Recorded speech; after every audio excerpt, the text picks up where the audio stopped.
terima kasih sahabat keluarga Muslim masih bersama kami di Bincang Santai. Nah, alhamdulillah Buya ya. Tadi kita sudah banyak membahas walaupun sebetulnya masih banyak lagi yang perlu dibahas nih. Nah, di segmen terakhir ini Buya, tentunya masalah yang cukup besar dan banyak saat ini yaitu masalah perpecahan rumah tangga ataupun perceraian gitu. Kira-kira apa nih sebab musabab dari perpecahan ini menyangkut tentang suami idaman ini, Bu? Iya, jadi kalau kita coba tabulasi lah ya, sebenarnya multi kompleks lah ya, atau kompleks lah persoalan broken home di dalam sebuah keluarga. Selain masalah-masalah nusus umpamanya ya, pembangkangan, kemudian ketidakpatuhan istri sama suami dan sebaliknya gitu. Kemudian hilangnya perhatian, kasih sayang, sehingga istri mungkin mencari perhatian dan kasih sayang kepada yang lain, si suami juga mencari perhatian dan kasih sayang dari orang lain. Kemudian yang selanjutnya, hilangnya komunikasi dalam keluarga. Komunikasi? Iya, hilangnya komunikasi istri dan suami, suami istri, juga demikian dengan anak-anaknya. Nah, bila hilangnya komunikasi dalam sebuah keluarga, ini memang merupakan pemicu yang berakibat besar dari keutuhan sebuah keluarga. Jadi kalau umpamanya gini lah, kalau kita sudah hilang komunikasi dengan istri, dengan suami, itu biasanya kita ngapain gitu? Nggak betah di rumah lah. Nggak betah di Nggak rumah, betah lah ya. nggak di rumah. Betul. Cari tempat nongkrong gitu. Betul, cari tempat nongkrong kita. Kurang kasih sayang terakhir. Hilang kasih sayang. Kenapa? Sudah hilang komunikasi. Kita akhirnya mencari kompensasi. Hilang komunikasi, kita mencari orang-orang yang bisa berkomunikasi dengan kita. Seperti apa? Nongkrong, cari teman, kita ke sana kemari. Kenapa? Di rumah udah nggak ada lagi komunikasi kita. Cari kesenangan. Ketidaknyamanan muncul, gelisah dan sebagainya. Maka mungkin salah satu solusi ya untuk menyelesaikan masalah-masalah keluarga itu bagaimana memposisikan komunikasi itu adalah bahagian yang sangat penting ya. Komunikasi, membangun komunikasi adalah bahagian yang sangat penting yang harus hidup di tengah-tengah keluarga kita. Bukan hanya suami istri tapi juga dengan anak. Anak-anak juga. Iya. Oh itu penting ya komunikasi ya. Iya. Karena Jadi itu sama seperti dalam ilmu psikologi kan kita mengenal namanya flex syndrome gitu. Jadi orang yang sudah kehilangan kemampuan dan kemauan berkomunikasi itu biasanya menghindar dari lingkungan. Kita lah mamanya sudah nggak bisa lagi komunikasi. Biasanya udah nggak enakan. Udah nggak enakan. Kita nggak mau duduk lagi di sini gitu kan. Iya betul. Nah, kalaupun dia jalan begini, yang satu mau kemari, yang satu kemari, Jarang-jarang. cenderung dia menghindar dia. Iya, betul. Yang satu ke sana cari alasan lah gitu. Yang sini mungkin balik lagi ke belakang, itu flex syndrome itu. Oh begitu. Nah, itu penyakit yang tidak boleh hidup dalam sebuah rumah tangga. Nah, ini misalkan Bu ya, sudah terjadilah kerusakan komunikasi antara suami dan istri. Kira-kira kiat apa yang harus dilakukan ini agar terjalin kembali sehingga rumah tangga itu tidak sampai pecah? Iya, memulai komunikasi baru lah.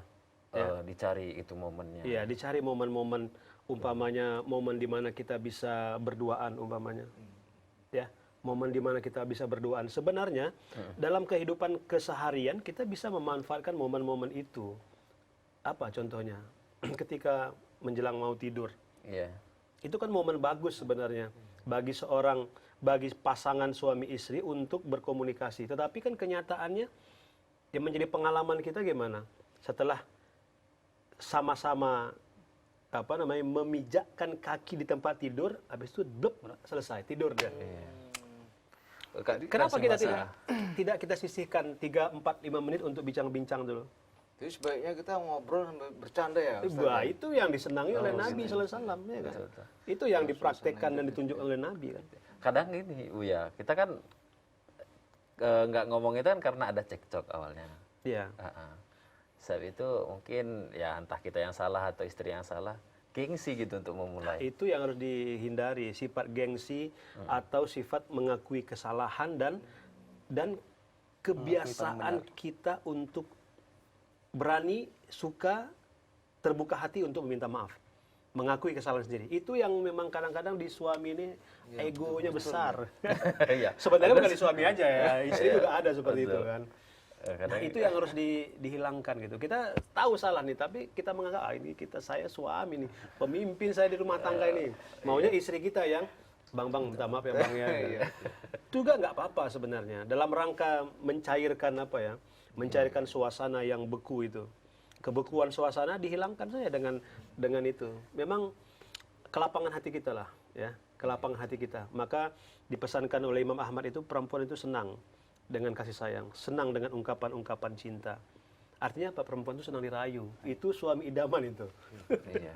Gitu. Tapi kalau saya Bu ya, kalau posisi lagi ribet gitu Bu ya, saya belikan kesenangan dia Bu ya. Saya belikan dan hari itu saya melupakan hal-hal yang pernah terjadi, baru buka cerita baru lagi. Boleh lah, itu bahagian cara ya. Bahagian cara yang nggak boleh panas kita suasana. lakukan gitu kan. Jadi apa saja cara-cara yang kita anggap efektif gitu kan, Iya. yang bisa mencairkan suasana, yang bisa mengembalikan bangunan yang telah runtuh gitu. Jadi kokoh lagi Bu ya. Iya, itu sudah lakukan saja gitu. Berarti suami idaman ini apabila si suami yang salah, suami terus cepat minta maaf, dan apabila istri yang salah, suami ngajak supaya memberi maaf. Intinya gitu. Itu salah satu yang lain itu. Jadi jangan berat untuk meminta maaf. Jangan berat untuk meminta maaf dan mengakui kesalahan, ya kan? Itu yang berat sebenarnya. Nah, jadi kira-kira nih ya intinya nih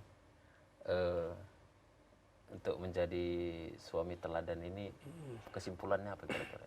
Iya, suami idaman ya, tentulah orang-orang yang memang kepribadian kuatnya itu dibangun di atas keimanan, di atas keikhlasan, ya. Karena memang bukan hanya dalam ibadah khusus saja kita perlu ikhlas ya. Iya. Dalam membangun rumah tangga juga perlu keikhlasan itu. Iya. Ya, sehingga apa? Sehingga memang benar kita menganggap bahwa istri itu adalah partner hidup kita. Bahagian daripada pasangan teman hidup kita. Maka perlakukanlah dia sebagai teman, sebagai partner. Ya. Nah, dan membiasakan diri untuk memberikan sesuatu yang membahagiakan. Tadi kan ini benar nih, salah satu yang bisa dilakukannya ketika suasana agak beku, dibelikan sesuatu yang sesuatu dia yang sukai disuka. gitu ya. Nah, sama seperti pesan Imam Ahmad kepada anaknya, ya, maka perilaku suami idaman itu adalah perilaku yang disenangi oleh istri. Juga sebaliknya, contoh beginilah. Kira-kira pertanyaan begini sama istri kita. Wahai istriku, ini uang untukmu, belikan aku baju yang kau suka. Oh iya. Itu salah satu contoh gitu. Iya. Ya kan? Atau katakanlah kita membelikan baju untuk istri kita yang kita suka dia memakainya. Iya. Gitu. Jadi pertanyaannya, Dek, kamu suka baju apa? Bukan itu pertanyaannya. Untuk menyenangkan diri kita juga dan sebaliknya gitu. Iya. Si istri kalau beli baju nanya sama suaminya, "Bang, kamu suka aku beli baju yang seperti apa?" Iya. Itu pertanyaannya. Ya, alhamdulillah. Terima kasih Ya. banyak, Bu. Maka apa? Ketika dia memakainya, kita senang. Iya. Ketika kita memakainya, dia senang. Iya, iya. Gitu. Iya, alhamdulillah. Nah, sahabat keluarga muslim, tidak terasa ya kita pembahasan kita tentang suami idaman ini sudah di penghujung acara mulai nih Bu ya. Padahal masih banyak yang ingin saya tanyakan, yang masih banyak yang ingin kita ceritakan. Mungkin di lain waktu ya Bu ya. Baik.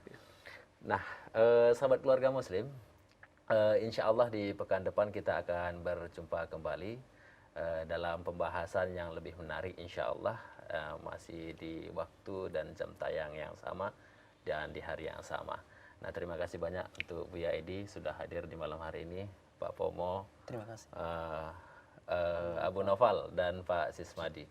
Nah, sahabat keluarga muslim, akhir kata kita tutup perjumpaan ini dengan doa kafaratul majelis. Subhanakallahumma wa bihamdika asyhadu an la ilaha illa anta astaghfiruka wa atubu ilaika. Wassalamualaikum warahmatullahi wabarakatuh.